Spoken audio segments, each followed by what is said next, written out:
និយាយឲ្យអស់សេចក្តីទៅខ្ញុំនេះមិនមែនជាគ្រូទាយមិនមែនជាអ្នកកាន់សិលមន្តអាគមរត់តែមិនមែនជាគ្រូចាប់ខ្មោចទៅទៀតអ្វីដែលខ្ញុំបានដឹងគឺតាមរយៈការអានអត្ថបទនៅក្នុងអ៊ីនធឺណិតដែលមានអ្នកនិពន្ធនិងអ្នកដែលបានស្រាវជ្រាវពីរឿងនេះបានសរសេររៀបរាប់ជាតួអក្សរ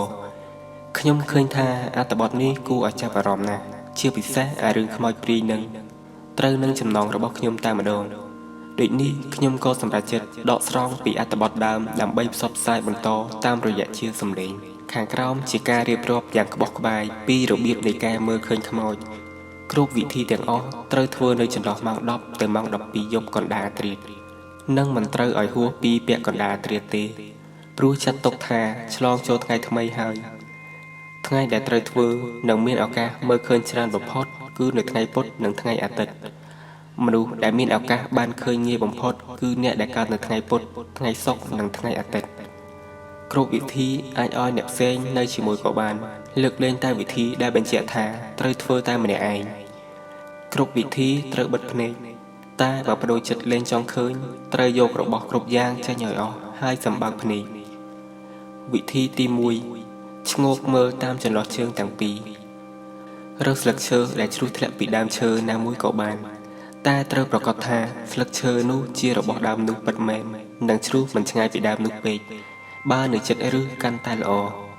ឈរនៅកន្លែងស្រឡះដែលអាចមើលឃើញព្រះច័ន្ទបែរមុខទៅទិសខាងកើតដើម្បីឈ្ងោកមុខចុះបែរទៅទិសខាងលិច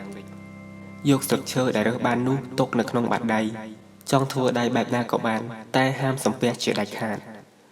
បង្វិលខ្លួនទៅតាមទិសត្រនិចនីលកាយឺត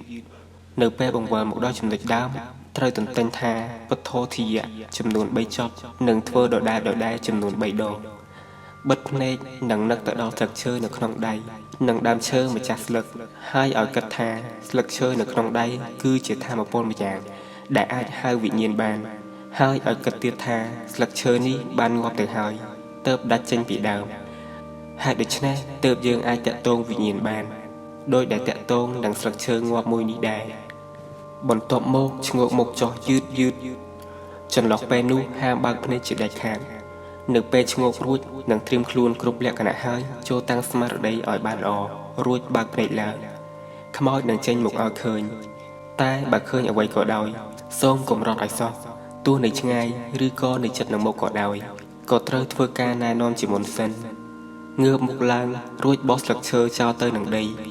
បង្វិលខ្លួនបញ្ច្រាស់ត្រនិចលាការ3ជុំដោយមិនចាំបាច់សូត្រអ្វីទាំងអស់នៅពេលត្រឡប់មកដល់ផ្ទះត្រូវលុបមុខ3ដងមុនលុបមុខត្រូវទន្ទិញពាក្យថាពុទ្ធោហើយផ្លុំខ្យល់ចូលក្នុងទឹកទើបលុបមុខតាមក្រោយធ្វើបែបនេះចំនួន3ដងវិធីទី2កាត់ក្រចកនៅពេលយប់សូមបញ្ជាក់ថាវិធីនេះត្រូវធ្វើឡើងចន្លោះម៉ោង10ដល់ម៉ោង12យប់ព្រោះមិនចង់ឲ្យយឺតយ៉ាវឬចូលទៅដល់ថ្ងៃថ្មីកាត់ក្រចកដៃតែប៉ុណ្ណោះដោយចាប់ផ្ដើមពីដៃខាងស្ដាំមកមុនហើយចាប់ផ្ដើមកាត់ពីកូនដៃមេដៃដៃនាងដៃចង្អុលនិងម្រាមកណ្ដាលហើយធ្វើបែបនេះដូចគ្នានឹងដៃឆ្វេងក្រចកដែលកាត់ហាមឲ្យដាច់ឬបាក់ឲ្យសោះត្រូវរក្សារាងកោងតាមទម្រង់ក្រចកបើមិនដូចនេះមិនបានផលឡើយយកកំទេចក្រចកដែលកាត់ហើយខ្ចប់ទៅនឹងក្រណាត់អ្វីក៏បាន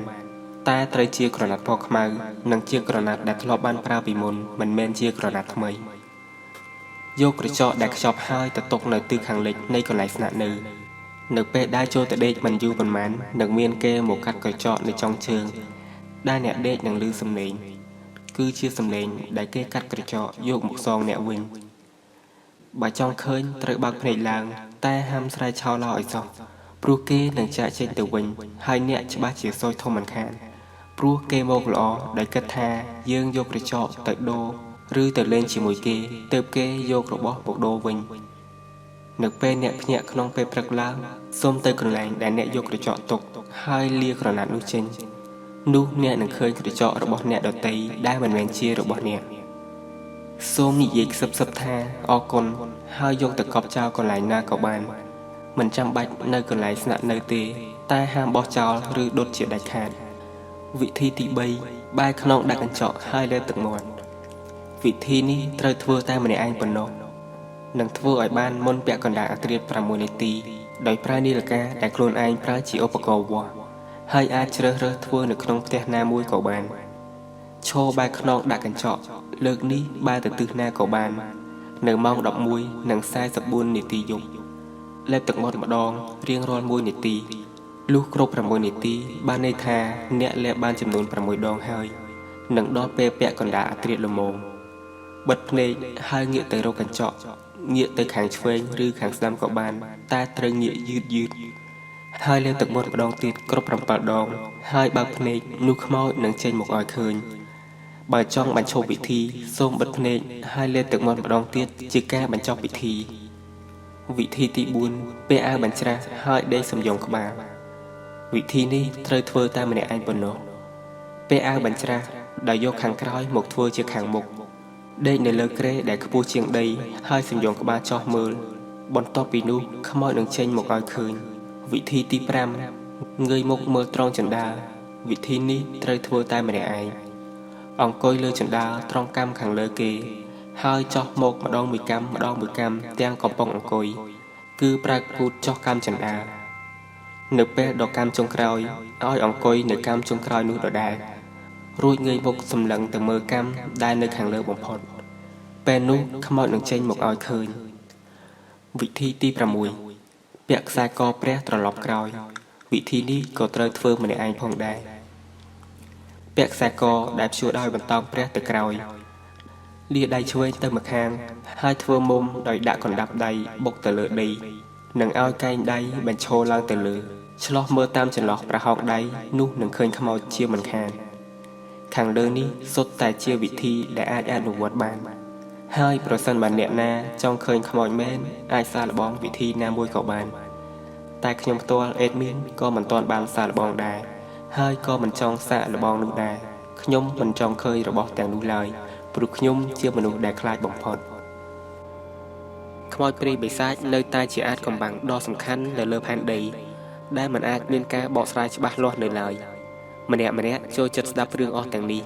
ប៉ុន្តែអ្នកខ្លះជឿអ្នកខ្លះក៏មិនជឿអ្នកខ្លះខ្លាចហើយអ្នកខ្លះក៏មិនខ្លាចដែរ